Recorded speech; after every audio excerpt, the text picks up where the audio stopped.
Les caractères sexuels primaires sont présents dès la naissance. Garçons et filles possèdent des organes sexuels différents. Ces organes sont externes ou internes. Pénis, testicules, prostate et vésicule séminale chez les garçons. Vagin, utérus et ovaires chez les filles. Cependant, ils ne sont pas encore fonctionnels pour la reproduction dans les premières années de la vie.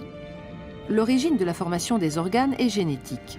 Lors de la fécondation, l'ovule porteur d'un chromosome sexuel X fusionne avec le spermatozoïde porteur d'un chromosome sexuel X ou Y.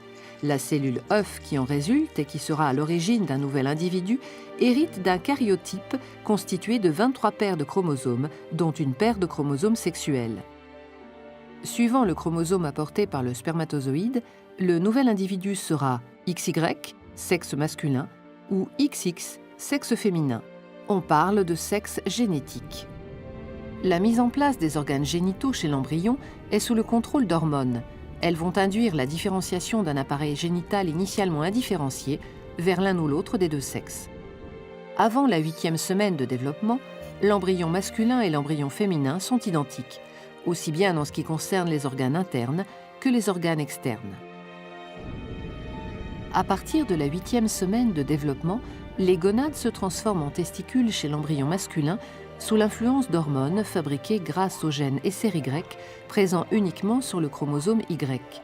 Les testicules sécrètent alors de la testostérone en petite quantité et une autre hormone dite antimullérienne ou AMH qui conduisent à la masculinisation de l'ensemble des organes sexuels.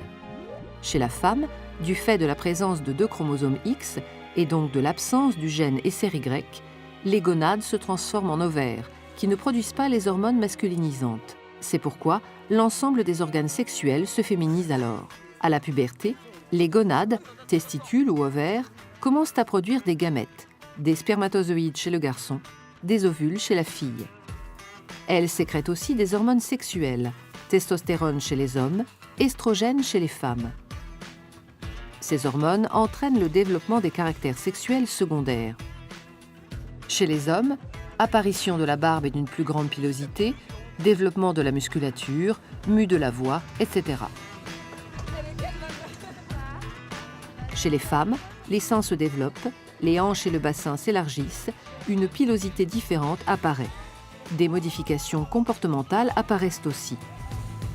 La mise en place des structures et de la fonctionnalité des appareils sexuels, c'est-à-dire du phénotype sexuel, se réalise donc sur une longue période qui va de la fécondation à la puberté en passant par le développement embryonnaire et fœtal.